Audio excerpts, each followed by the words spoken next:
2013 yılı Qağılıq nahiyyəsi arqılıq Hindistonning Ladakh chegarasiga qechib o'tganda qo'lga ilingan, yaqinqi vaqtlargacha Hindistonning Ladakh va Jammu Kashmir rayonlaridagi turmalarda tutib turilayotgan Uyg'urlardan Adil, Abduxoliq va Abdusalom Akukula bu yil 6-oyda Jammu Kashmirdagi turmadan tuyuqsiz Panjobning sharqi janubidagi Haryana shtatining Karnal turmasiga o'tkazib etilgan.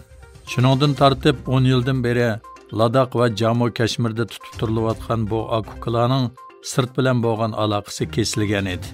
Ma'lum bo'lishicha, Hindiston doiralari Akuka 3 oylan Haryana shtatiga yetkilib 5 oydan keyin yaqinda tutqunlarning advokati bilan yuzturani ko'rishishga yo'l qo'ygan.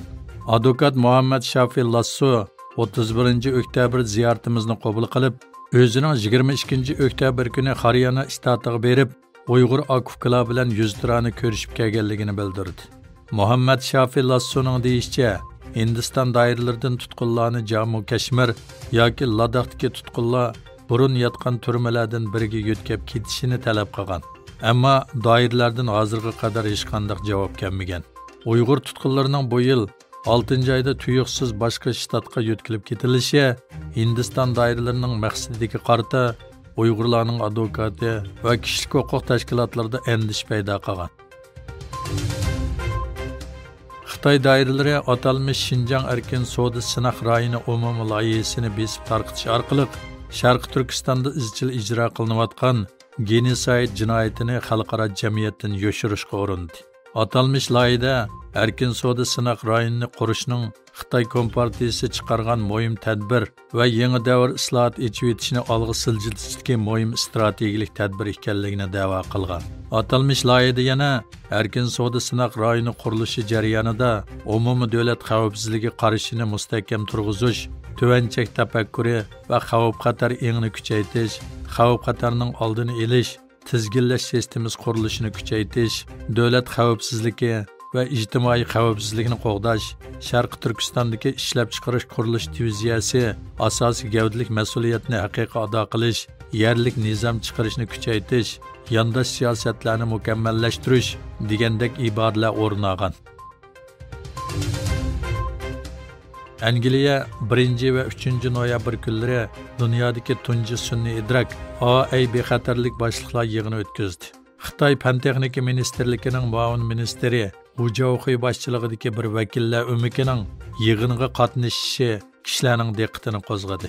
Yig'inda Xitoy o'z ichiga olgan 20 necha davlat biletchilik xitobnomasiga imzo qo'yib, Amerika, Yevropa ittifoqi va boshqa davlatlar bilan hamkorlashib, sun'iy idrokning xavfini birlikda boshqarishni xohlaydiganligini bildirishgan. Uyg'ur genosidni to'xtat guruhi yig'in jarayonida Xitoyning Sharq Turkistondagi genosid va assimilyatsiya siyosatida sun'iy aql texnikasi ishlatganligi tasvirlangan rasm va ekran o'rnatilgan avtomobillarni London ko'chalarida haydash orqali Xitoyga norozilik bildirdi. Fransiya parlamenti axborot komiteti e'lon qilgan dokladda Rossiya va Xitoy bilan birlikda Turkiyaning Fransiyaning ishlariga eng ko'p aralashgan davlatlarning biri ekanligi o'tirg'i qo'yilgan. Dokladda Amerikadagi chet el josuslik faoliyatlariga qarshi yo'lga qo'yilgan qonunlar tilga ilingan va Fransiyadan qonun tuzumga o'zgartirish kirgizish talab qilingan. Yillik dokladda algoritmni asos qilgan kuzatish faoliyatlariga ahamiyat berish va zarur tepilganda nishonliq chet el tahdid qiluvchilarning mol-mulklarini to'litish qatorliq unumli tadbirlarni qo'llanish talab qilingan. Turkiy davlatlar tashkilotiga a'zo va ko'zatchi davlatlarning rahbarlari bugun Qozog'istonning poytaxti Ostonada Turk davri shiori bilan bir yerga jam bo'ldi. Qozog'iston prezidenti Qosim To'qayev sohibxonlik qilgan yig'inga Turkiya prezidenti Rajab Tayyip Erdo'g'an, Ozarbayjon prezidenti Haydar Aliyev, Qirg'iziston prezidenti Sadir Jaffarov, Vengriya bosh ministri Viktor Orban va O'zbekiston prezidenti Shavkat Mirziyoyev qatorliqlar qatnashmoqda.